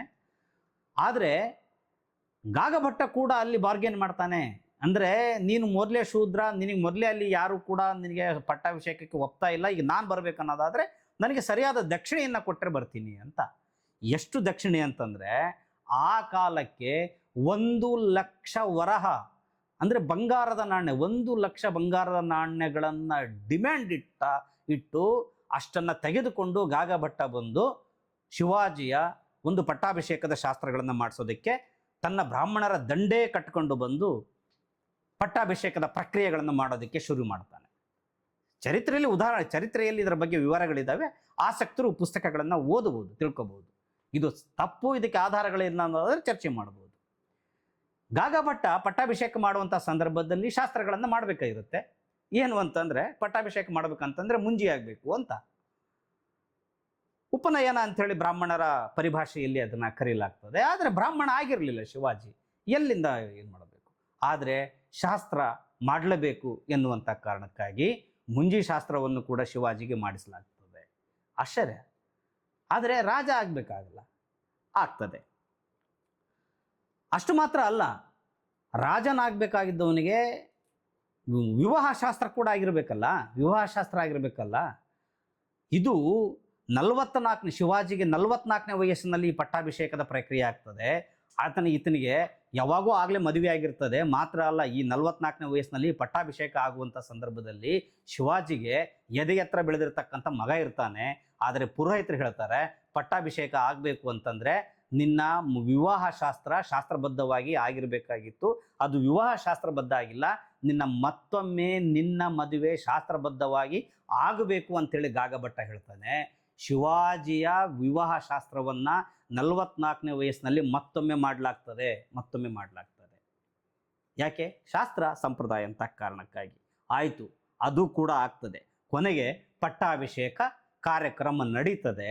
ಪಟ್ಟಾಭಿಷೇಕ ಆಗುವಂತಹ ಯಾವುದೇ ರಾಜನಿಗೆ ಪ್ರಧಾನ ಪುರೋಹಿತ ಏನಿರ್ತಾರಲ್ಲ, ಅವರು ಬಲಗೈಯಿಂದ ಹಣೆಗೆ ತಿಲಕ ಇಡುವಂಥದ್ದೇನಿದೆಯಲ್ಲ, ಅದು ಗೌರವ ಮತ್ತು ಶಾಸ್ತ್ರ. ಆದರೆ ಇಷ್ಟು 1,00,000 ರೂಪಾಯಿ, 1,00,000 ಬಂಗಾರದ ವರಹವನ್ನು ತೆಗೆದುಕೊಂಡು ಬಂದು ಪಟ್ಟಾಭಿಷೇಕದ ಶಾಸ್ತ್ರ ಮಾಡಿದ ಗಾಗಭಟ್ಟ ಕೂಡ ತಿಲಕ ಇಡುವಂತಹ ಸಂದರ್ಭದಲ್ಲಿ ಈತ ಶೂದ್ರನಾಗಿದ್ದ ಎನ್ನುವಂತಹ ಮನಸ್ಥಿತಿಯಿಂದ ಹೊರಬರೋದಿಲ್ಲ. ಎಡಗೈಯಿಂದ ಶಿವಾಜಿಯ ಹಣೆಗೆ ತಿಲಕವನ್ನಿಟ್ಟ ಅಂಥೇಳಿ ಚರಿತ್ರೆಯಲ್ಲಿ ದಾಖಲಾಗಿದೆ. ಶಿವಾಜಿ ಹಿಂದೂ ಸಾಮ್ರಾಟನಾಗಿದ್ದ, ಶಿವಾಜಿ ಹಿಂದೂ ಸಾಮ್ರಾಜ್ಯವನ್ನು ಕಟ್ಟೋದಕ್ಕೆ ಹೊಂಟಿದ್ದ ಅಂತನ್ನೋದಾದರೆ, ಒಬ್ಬ ಶಿವಾಜಿ ಶೂದ್ರನಾಗಿದ್ದ ಅನ್ನುವಂತಹ ಕಾರಣಕ್ಕಾಗಿ ಗಾಗಭಟ್ಟ ಎನ್ನುವಂಥವರು ನಡೆಸಿಕೊಂಡ ರೀತಿ ನೋಡಿದರೆ ಇದು ಒಂದು ಧರ್ಮದ ಅಥವಾ ಒಂದೇ ಧರ್ಮದ ಒಳಗಿನವರನ್ನ ನಡೆಸಿಕೊಳ್ಳುವಂತಹ ರೀತಿನ ಎನ್ನುವಂಥ ಪ್ರಶ್ನೆ ಬರ್ತದೆ. ಇದು ಒಂದು ಧರ್ಮ ಇನ್ನೊಂದು ಧರ್ಮದ ಪ್ರಶ್ನೆಯೇ ಅಲ್ಲ. ಯಾಕಂದರೆ ಇದು ಒಂದು ಧಾರ್ಮಿಕ ಮನಸ್ಥಿತಿಯಾಗಿತ್ತು. ರಾಜನಾಗಿದ್ದ, ಬ್ರಾಹ್ಮಣನಾಗಿದ್ದ ಹೊರತು ಇಲ್ಲಿ ಯಾವುದೇ ಒಂದು ಸಮಾನ ಹಿತಾಸಕ್ತಿ ಎನ್ನುವಂಥದ್ದು ಇಲ್ಲಿ ಇರಲಿಲ್ಲ ಎನ್ನುವಂಥದ್ದು ಭಾಳ ಸ್ಪಷ್ಟವಾಗಿ ಬರ್ತದೆ. ಕೊನೆಗೂ ಪಟ್ಟಾಭಿಷೇಕ ಆಗ್ತದೆ. ಹೇಗೋ ನೋಡಿ, ಆಶ್ಚರ್ಯ ಅಂತಂದರೆ ಪಟ್ಟಾಭಿಷೇಕ ಶಿವಾಜಿ ಮಹಾರಾಜನಿಗೆ ಆದ 13ನೇ ದಿನಕ್ಕೇನೆ ಶಿವಾಜಿಯ ಪ್ರಾಣ ಒಂದು ಕೊಟ್ಟು ಬೆಳೆಸಿರ್ತಕ್ಕಂಥ ತಾಯಿ ಏನಿದ್ದಾಳಲ್ಲ, ಜೀಜಾಬಾಯಿ, ಶಿವಾಜಿಯ ಪಟ್ಟಾಭಿಷೇಕವಾದ 13ನೇ ದಿನಕ್ಕೆ ತಾಯಿ ಜೀಜಾಬಾಯಿ ಸಾವಾಗ್ತದೆ. ಆಕೆ ಮೃತಳಾಗ್ತಾಳೆ. ಶಿವಾಜಿಗೆ ತಾನು ರಾಜನಾದ ಪಟ್ಟಾಭಿಷೇಕನಾಗಿ ನಾನು ಛತ್ರಪತಿ ಅನಿಸ್ಕೊಂಡೆ ಎನ್ನುವಂಥ ಒಂದು ಸಂತಸವೇ ಹುಡುಗಿ ಹೋಗ್ಬಿಡ್ತದೆ ಕೇವಲ 13 ದಿನದಲ್ಲಿ. ತಾಯಿ ಹೋದ ಸ್ವಲ್ಪವೇ ದಿವಸಗಳಲ್ಲಿ ಆತನ ಮಹಾಸೇನಾಪತಿ ಕೂಡ ಪ್ರಕಾಶ್ ರಾವ್ ಗುಜರ್ ಎನ್ನುವಂತಹ ಒಬ್ಬ ಸೇನಾಪತಿ, ಆತನು ಕೂಡ ಸತ್ತು ಹೋಗ್ತಾನೆ. ಅಷ್ಟು ಮಾತ್ರವಲ್ಲ, ಪಟ್ಟಾಭಿಷೇಕವಾದ ಕೆಲವು ದಿನಗಳಲ್ಲಿ ತಾಯಿ ಹೋಗ್ತಾಳೆ, ಸೇನಾಪತಿ ಸಾಯ್ತಾನೆ, ಮತ್ತು 3ನೇದಾಗಿ ಆತನ ಹೆಂಡತಿ ಕಾಶಿಬಾಯಿ ಕೂಡ ಸತ್ತು ಹೋಗ್ತಾಳೆ. ಇದರಿಂದ ಶಿವಾಜಿ ಬಹುವಾಗಿ ನೊಂದುಕೊಳ್ತಾನೆ. ತಾನು ರಾಜನಾಗಿರುವಂಥ ಸಂತಸವೇ ಉಳಿಯಲ್ಲ. ಈ ಸಂದರ್ಭವನ್ನು ಸಾಧಿಸಿರ್ತಕ್ಕಂಥ ಕೆಲವರು ಹೇಳ್ತಾರೆ, ಇಲ್ಲ, ಏನೋ ಪ್ರಮಾದ ಆಗಿದೆ, ಶಾಸ್ತ್ರದಲ್ಲಿ ದೋಷ ಆಗಿದೆ ಅಂಥೇಳಿ. ಆಗ ಹೇಳ್ತಾರೆ, ಇಲ್ಲ, ಗಾಗಭಟ್ಟ ನಿಮಗೆ ಪಟ್ಟಾಭಿಷೇಕ ಮಾಡುವಂಥ ಸಂದರ್ಭದಲ್ಲಿ ಸರಿಯಾದ ಶಾಸ್ತ್ರವನ್ನು ಫಾಲೋ ಮಾಡಿಲ್ಲ, ಹಾಗಾಗಿ ಅಪಶಕುನವಾಗಿದೆ ಅಥವಾ ಇನ್ನೇನೋ ಆಗಿದೆ, ಆ ಕಾರಣಕ್ಕಾಗಿ ಪಟ್ಟಾಭಿಷೇಕ ಶಾಸ್ತ್ರವನ್ನು ಮತ್ತೊಮ್ಮೆ ಮಾಡಬೇಕು ಎನ್ನುವಂಥ ಹಿನ್ನೆಲೆಯೊಳಗೆ ನಿಶ್ಚಲಾನಂದ ಗೋಸಾವಿ ಎನ್ನುವಂತಹ ಯಜುರ್ವೇದಿ ತಾಂತ್ರಿಕನನ್ನು ಕರೆದುಕೊಂಡು ಬರಲಾಗ್ತದೆ. ಚರಿತ್ರೆಯನ್ನು ಓದಬೇಕು, ಪುಸ್ತಕಗಳಲ್ಲಿ ದಾಖಲಾಗಿದೆ, ಇತಿಹಾಸಕಾರರು ಬರೆದಿದ್ದಾರೆ. ಗಾಗ ಭಟ್ಟ ಮಾಡಿರ್ತಕ್ಕಂಥ ಪಟ್ಟಾಭಿಷೇಕದಲ್ಲಿ ದೋಷವಿದೆ, ಈ ದೋಷವನ್ನು ಸರಿಪಡಿಸಬೇಕು ಎನ್ನುವಂಥ ಕಾರಣಕ್ಕಾಗಿ ನಿಶ್ಚಲಾನಂದ ಗೋಸಾವಿ ಎನ್ನುವಂತಹ ಯಜುರ್ವೇದಿ ತಾಂತ್ರಿಕ ಬಂದು ಮತ್ತೊಮ್ಮೆ ಪಟ್ಟಾಭಿಷೇಕವನ್ನು ಮಾಡ್ತಾನೆ, ಪಟ್ಟಾಭಿಷೇಕವನ್ನು ಮಾಡ್ತಾನೆ. ಆಗ ಮತ್ತೊಮ್ಮೆ ಒಂದು ಯಜ್ಞವನ್ನು ಮಾಡಲಾಗುತ್ತೆ. ಮತ್ತೆ ಲಕ್ಷಾಂತರ ವರಹ ಬಂಗಾರದ ನಾಣ್ಯಗಳು, ರೈತರು ಏನು ತೆರಿಗೆ ಕಟ್ಟಿ ಶಿವಾಜಿಯ ಭಂಡಾರಕ್ಕೆ ಏನು ಹಣ ಕೊಟ್ಟಿದ್ರಲ್ಲ, ಲಕ್ಷಾಂತರ ರೈತರು ದುಡಿದ ಫಲವಾಗಿ ಏನು ತೆರಿಗೆ ಹಣ ಭಂಡಾರಕ್ಕೆ ಬಂದಿತ್ತಲ್ಲ, ಈತನಿಗೆ ಪಟ್ಟಾಭಿಷೇಕ ಮಾಡಿರ್ತಕ್ಕಂಥ ಬ್ರಾಹ್ಮಣರು ಒಂದು ಶಾಸ್ತ್ರವನ್ನು ಮಾಡಿ ಆ ವರಹಗಳನ್ನು ಒಯ್ದು ಬಿಡ್ತಾರೆ ಬಂಗಾರನ. ಇದು ಚರಿತ್ರೆ. ಸ್ನೇಹಿತರೆ, 44ನೇ ವಯಸ್ಸಿನಲ್ಲಿ ಶಿವಾಜಿ ಮಹಾರಾಜನಿಗೆ ಪಟ್ಟಾಭಿಷೇಕ ಆಗ್ತದೆ. ಅದಾದ ಮೇಲೆ ಶಿವಾಜಿ ಬದುಕಿದ್ದದ್ದು ಕೇವಲ 6 ವರ್ಷ ಮಾತ್ರ. ಅದಾದ ಮೇಲೆ ಶಿವಾಜಿ ತೀರ್ಕೊಂಡು ಹೋಗ್ತಾರೆ. ಆದರೆ ಸಾಯೋದಕ್ಕೆ ಕಾರಣ ಏನು ಅಂಥೇಳಿ ನಾನು ಹುಡುಕಾಡಿದೆ. ಯಾವುದೇ ಯುದ್ಧ ಮಾಡಿ ಶಿವಾಜಿ ಯುದ್ಧ ಭೂಮಿಯಲ್ಲಿ ಸಾಯೋದಿಲ್ಲ. ವೀರ ಯೋಧನ ಸಾವು ಆಗೋದಿಲ್ಲ. ಸಹಜವಾಗಿ ಒಬ್ಬ ವೀರ ಯೋಧ ನಾನು ವೀರ ಯೋಧನಾಗಿ ರಣರಂಗದಲ್ಲಿ ಸಾಯಬೇಕು ಅಂತ ಬಯಸ್ತಾನೆ. ಆದರೆ ಶಿವಾಜಿಗೆ ಅಂತ ಸಾವು ಬರೋದಿಲ್ಲ. ಆದರೆ ಹೀನಾಯವಾದ ರೀತಿ ಒಳಗೆ ಶಿವಾಜಿಯ ಸಾವಾಗ್ತದೆ. ಅಂದರೆ ಹೀನಾಯ ಅಂತಂದರೆ ನಾನು ಅನುಮಾನಗಳಿದ್ದಾವೆ. ಅಂತಂದರೆ ಶಿವಾಜಿಗೆ ಆರೋಗ್ಯ ಕೆಟ್ಟಿತ್ತು ಅಂತ ದೊಡ್ಡ ಯೋಧನಿಗೆ ಆ ರೀತಿ ಆರೋಗ್ಯ ಕೆಡೋದಕ್ಕೆ ಸಾಧ್ಯನೇ ಇಲ್ಲ. ಯಾವ ರೀತಿ ಕೆಟ್ಟಿತ್ತು ಅಂತಂದರೆ ವಾಂತಿ ಭೇದಿ ಆಗ್ತದೆ. ಶಿವಾಜಿಗೆ ವಾಂತಿ ಮಾಡಿಕೊಂಡ್ರೆ ರಕ್ತ ಬೀಳ್ತಾ ಇರ್ತದೆ. ಆ ಬಗೆಯಲ್ಲಿ ಆರೋಗ್ಯ ಕೆಟ್ಟು ಹೋಗ್ತದೆ ಶಿವಾಜಿಯದು. ಅದರ ಅರ್ಥ ಏನು? ಅನೇಕ ಇತಿಹಾಸಕಾರರು ಡೌಟ್ ಮಾಡ್ತಾರೆ, ಒಂದು ಅನುಮಾನವನ್ನು ವ್ಯಕ್ತಪಡಿಸ್ತಾರೆ. ಶಿವಾಜಿಗೆ ಆಹಾರದೊಳಗೆ ವಿಷಪ್ರಾಶನ ಏನಾದರೂ ಮಾಡಲಾಗಿತ್ತಾ? ಇಲ್ಲಪ್ಪ ಅಂತಂದರೆ ಅದು ಕಂಟ್ರೋಲ್ ಮಾಡಲಾರ್ದಷ್ಟು ಪ್ರಮಾಣದೊಳಗೆ ವಾಂತಿ ಭೇದಿಯಾಗಿ ವಾಂತಿಯೊಳಗೆ ರಕ್ತ ಬಿದ್ದು ಸಾಯುವಂಥ ಪರಿಸ್ಥಿತಿ ಬರ್ತಾ ಇರಲಿಲ್ಲ ಅಂಥೇಳಿ ಅನುಮಾನಗಳಿದ್ದಾವೆ. ಹಾಗನ್ನೋದಾದರೆ ವಿಷಪ್ರಾಶನ ಆಗಿದ್ದಿರಬಹುದೇ, ಅಥವಾ ವಿಷಪ್ರಾಶನ ಶಿವಾಜಿ ಮಹಾರಾಜರಿಗೆ ಆಗಿದ್ದರೆ ಯಾರಿಂದ ಆಗಿರಬಹುದು ಎನ್ನುವಂಥದ್ದು ಕೂಡ ಒಂದು ದೊಡ್ಡ ವಿಸ್ಮಯವಾಗಿಯೇ ಉಳಿತದೆ ಮತ್ತು ಭೇದಿಸಲಾಗಿರೋದಂಥ ಒಂದು ಒಗಟಾಗಿಯೇ ಉಳಿತದೆ. ಬಂಧುಗಳೇ, ಇದು ಶಿವಾಜಿ ಮಹಾರಾಜರ ಚರಿತ್ರೆ, ಇದು ಶಿವಾಜಿ ಮಹಾರಾಜರ ಇತಿಹಾಸ. ಶಿವಾಜಿಯವರನ್ನು ಗೌರವಿಸಬೇಕು. ಇತಿಹಾಸದ ಒಬ್ಬ ದೊಡ್ಡ ವೀರ, ಒಬ್ಬ ಯೋಧ. ಶಿವಾಜಿ ದೊಡ್ಡ ಒಂದು ಮಹತ್ವಾಕಾಂಕ್ಷೆಯನ್ನು ಇಟ್ಕೊಂಡಿರ್ತಕ್ಕಂಥ ರಾಜ. ಶಿವಾಜಿ ಗೌರವಾರ್ಹ. ಆದರೆ ಶಿವಾಜಿಯನ್ನು ಗೌರವಿಸಬೇಕನ್ನೋದಾದರೆ ಈ ಬಗೆಯ ಇತಿಹಾಸದ ವಿವರಗಳನ್ನು ತಿಳ್ಕೊಂಡು ನಾವು ಗೌರವಿಸಬೇಕಾಗ್ತದೆ. ಈಗ ನಾವೇ ಯೋಚನೆ ಮಾಡೋಣ, ಶಿವಾಜಿ ಮುಸ್ಲಿಂ ವಿರೋಧಿ ಆಗಿದ್ದಿದ್ರೆ ಈ ಬಗೆಯಲ್ಲಿ ತನ್ನ ಸೈನ್ಯದ ತುಂಬ ಕೀ ಪೋಸ್ಟ್ಗಳನ್ನು ಮುಸಲ್ಮಾನರಿಗೆ ಕೊಡ್ತಾ ಇದ್ದನ? ಶಿವಾಜಿ ಹಿಂದೂ ಸಾಮ್ರಾಟನೇ ಆಗಿದ್ದರೆ ಹಿಂದೂ ಧರ್ಮದ ಅಗ್ರ ಸಮುದಾಯವಾಗಿರುವಂತಹ ಸಂಪ್ರದಾಯವಾದಿ ಬ್ರಾಹ್ಮಣರು ಶಿವಾಜಿಯನ್ನು ವಿರೋಧಿಸಬೇಕಾಗಿತ್ತ? ಇಂತಹ ಪ್ರಶ್ನೆಗಳು ಬರ್ತವೆ. ಇವು ಎಲ್ಲ ಪ್ರಶ್ನೆಗಳನ್ನ ಯಾವುದೇ ಸಮುದಾಯವನ್ನು ಡೌಟ್ ಮಾಡೋದಕ್ಕಾಗಿ ಅಲ್ಲ, ಯಾವುದೇ ಸಮುದಾಯವನ್ನು ಅವಮಾನ ಮಾಡೋದಕ್ಕಾಗಿ ಅಲ್ಲ, ಆದರೆ ವಾಸ್ತವವನ್ನು ಸರಿಯಾಗಿ ಅರ್ಥ ಮಾಡಿಕೊಳ್ಳೋದಕ್ಕಾಗಿ ಇಂಥ ಪ್ರಶ್ನೆಯನ್ನು ನಾವು ಇಟ್ಕೋಬೇಕಾಗ್ತದೆ. ಆ ಮುಖಾಂತರ ಚರಿತ್ರೆಯ ಸತ್ಯಗಳಿಗೆ ನಾವು ಉತ್ತರಗಳನ್ನು ಕಂಡುಕೋಬೇಕಾಗ್ತದೆ. ಮತ್ತು ರಾಜಕೀಯ ಹಿತಾಸಕ್ತಿಯಿಂದ ಹುಟ್ಟು ಹಾಕಿರುವಂತಹ ಪೂರ್ವಾಗ್ರಹಗಳಿಂದವೆ. ಈತ ಮುಸ್ಲಿಂ ರಾಜ, ಈತ ಹಿಂದೂ ರಾಜ. ಮುಸ್ಲಿಂ ರಾಜನಾಗಿದ್ದರೆ ಹಿಂದೂ ವಿರೋಧಿಯಾಗಿದ್ದ, ಹಿಂದೂ ರಾಜನಾಗಿದ್ದರೆ ಮುಸ್ಲಿಂ ವಿರೋಧಿಯಾಗಿದ್ದ. ಈ ಬಗೆಯ ಕುತರ್ಕಗಳನ್ನು ಮತ್ತು ಮನುಷ್ಯರ ನಡುವೆ ದ್ವೇಷ ಮಾಡುವಂತಹ ಇಂತಹ ಒಂದು ಕುತಂತ್ರಗಳನ್ನು ನಾವು ವಿಫಲಗೊಳಿಸಲೇಬೇಕಾಗ್ತದೆ ಚರಿತ್ರೆಯ ನಿಜವಾದ ಅಧ್ಯಯನದ ಮೂಲಕ ಎನ್ನುವಂಥ ಮಾತನ್ನು ಹೇಳ್ತಾ ಇವತ್ತಿನ ಈ ಒಂದು ಕಥನವನ್ನು ಇಲ್ಲಿಗೆ ನಾನು ಮುಗಿಸ್ತಾ ಇದ್ದೇನೆ. ಇದು ಕಥನ ಅಂದರೆ ಕಥನ ಅಲ್ಲ, ಇದು ಇತಿಹಾಸ ಕಥನ ಎನ್ನುವಂಥದ್ದನ್ನು ಹೇಳ್ತೇನೆ. ನಮಸ್ಕಾರ.